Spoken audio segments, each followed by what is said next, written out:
everybody. So this is the end of July and this is my sedum. I want to show you my sedum.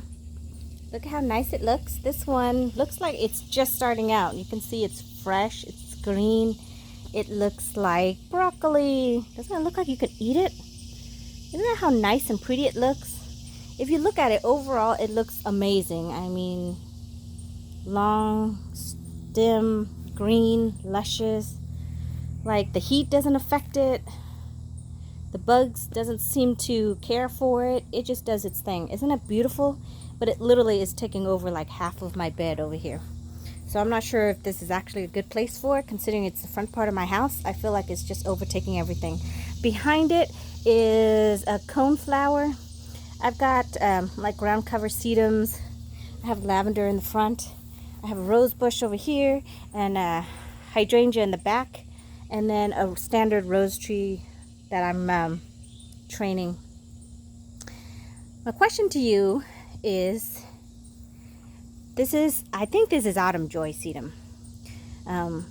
It's beautiful here, but I think it's not in its proper place. Let me know if you think it is. But over here, it looks like I need to plant some more, because I just put one over there to see how well it does. I kind of want to match it up to the other side. The other side has it. So I would like to do another hedge over here. But if I plant it, look at how big it got. It literally will take over my entire front bed. So I'm not sure if I'm even going to have room for my roses and or anything else around here if I plant between the sedum and the limelight hydrangea. So let me know. That's the first year. That's why it's so short. I pruned it back and it hasn't really grown. But usually it grows like, I don't know, almost a foot a year, it seems like, or even more than that. But see, this sedum is beautiful. It's luscious. It does what it does. It's gorgeous. I love it. Come over here. Look at these sedum. They look nice as well. But for some reason, they're starting to split. Look, and I don't know if it's because it's too heavy, too much water, which I don't think so, because this one has the same amount of water as this one over here, which has the same amount of water as over here. And actually this one right here, I've had to take down some of the stems, and I don't know if it's root rot or I don't know what's wrong with it. It looks like it could be root rot. Maybe it's getting too much water, which is why it's splitting, but it's definitely not healthy. That might be the case. Definitely didn't think. It looks so dry, because look, this is my whole flower bed and it looks so dry. Definitely didn't think that it would have been the cause is root rot, but maybe that is the case. Over here it gets more water than over there. I think maybe because I have two gutter drain that flows into this flower bed. There's one over here at this corner and one on the other side of the corner that flows into this flower bed. So maybe that is the case. But see how with the root rot, it literally splits.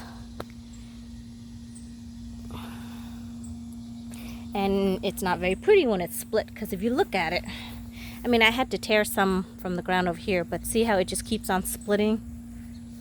And over here, for some reason, these ones, they bloom super early. So now you can see they're changing color. But they never get to be that vibrant red color. Like, it just goes from this color, the lime green, beautiful color, and then it gets a little bit pinkish over here, and then it goes directly to brown. I leave them because the pollinators love them, and I transplanted. They're really easy to propagate, so I planted a couple more over here. But I'm guessing maybe that's the case that it is getting root rot, so that's why it's splitting like this, which means I might have to remove them from this spot, because I can't really help where the water drain, and I guess there's really no outlet in here except for the overflow, which comes over to the cement and then goes into the grass. Huh. Who knew? I guess if you really thoroughly look at something and ask questions, sometimes you can answer your own question. So I'm guessing that that is the case. Look at this one. It just kind of snaps off. And then I guess I can go transplant this if I wanted to into a different area. But that's so sad. I mean, that one looks so fresh and nice. And you can see new shoots coming out. So I don't know. I mean, it is wet over here, but it rained just a couple days ago, like flood rain. I garden in Zone 8A, Georgia. Sorry if I failed to mention that. I always forget. I just assume people would know that. But if you're new, you wouldn't know. But I garden in Zone 8A, Georgia. And it is like 104 degrees with humidity. And as you can see, root rot, or whatever it is, it's causing it to bend and snap pretty easily. So here's another one. And it's such a shame because when they're in bloom, they're so beautiful. Look at them. And I think this one's going to have the same issue because it's already creating a little bit of a middle spot where it normally does. And then all of a sudden it'll just like, everything will fall apart. So, what to plant here then if not my sedum? Which I really love because I mean they do look really pretty. That's my dog Xena. She likes to be out when I'm out, but it's so hot. I don't know how she survives with her winter coat, but I know dog has, you know, whatever built into them that keeps them cool when it's hot and keeps them warm when it's cold. So my question becomes what to plant here, because it looks like I am definitely gonna have to just get rid of all this. Oh man, such a bummer. I'm thinking that is the case, the root rot.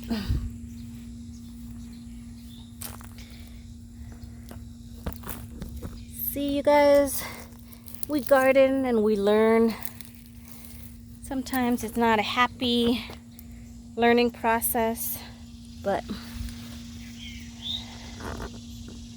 so now I have a huge massive spot right there that I guess I can plant something else.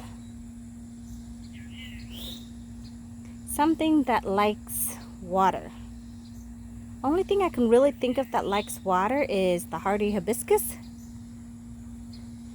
They're kind of like swampy area. But that means I have to literally transplant all of my other sedum, and I'm so sad to have to remove them. I'll have to take some time and cry about it, I guess. I'm just messing. It's so sad though to see them go. But look at the coneflower, it's doing really good. So yeah, I'm guessing that that's the problem. That's my hydrangea back there. It is hydrangea panicle, what is the specific name? Bobo, I think. This is Bobo. It's a hot mess over here because I think it rained the other day and all the stems are kind of not strong enough to hold them up. So now they flop everywhere. But yeah, so I guess that's the game plan, is to remove all the sedum. I think I'm gonna leave those two because they're okay for the moment. Wait till fall time. I'm thinking I'm gonna just remove this one because this one looks really bad. I just don't know what to transplant over here. What do you guys think? What would look good right there? Like in the front, I have some verbena and salvia just to try to outline. I don't know if you watched my earlier videos. I actually had, what do you call it? A hedge of lavender, which I loved. But again, the lavender pretty much all died over here because it has too much rain. So I went ahead and transplanted them. And it looks like these verbena is loving its place because it's blooming pretty good. So I might get some more and transplant them and put them all along the hedge over here. What do you guys think? And then I have some roses, but I don't know what's wrong with this one. I mean, they've been tortured by the Japanese beetle, but it's grown so tall. I've got to get in there and trim them back. which I guess if I remove the sedum, it would be nice because then you can see my my roses a little bit better.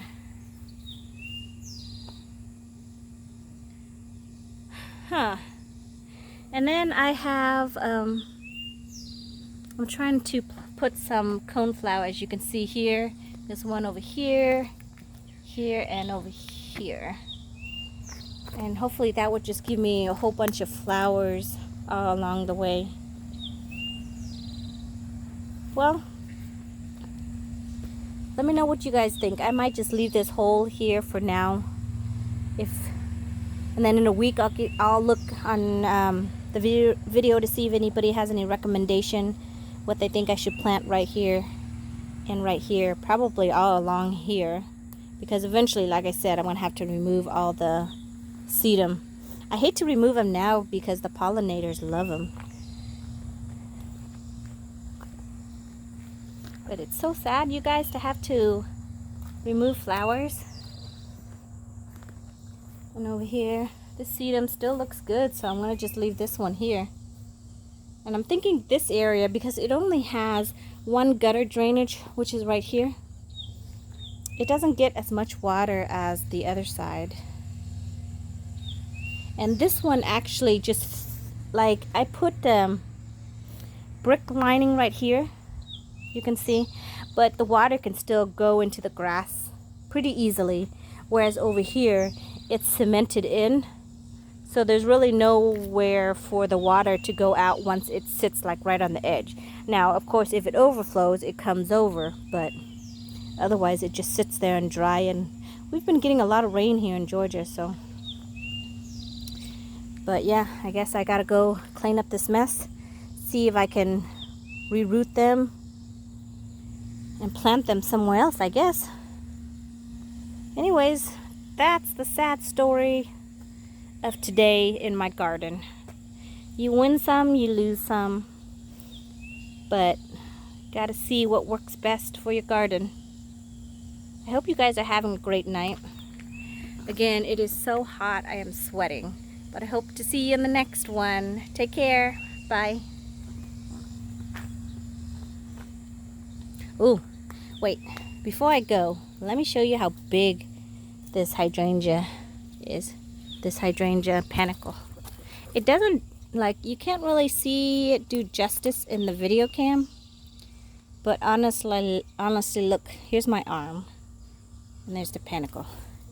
Okay, let me see if I can zoom out and if you can see me with the flower. Look how big it is. It's like bigger than my head. Isn't that awesome? Last year I actually cut them and made flower arrangements out of them, which is great. Like, this here would be perfect, but you got to shake it off, make sure you get all the bugs, little gnats, everything that's in there off of it before you bring it inside. Otherwise they come inside with you. So yeah, that's about it, you guys. Talk to you later. Bye.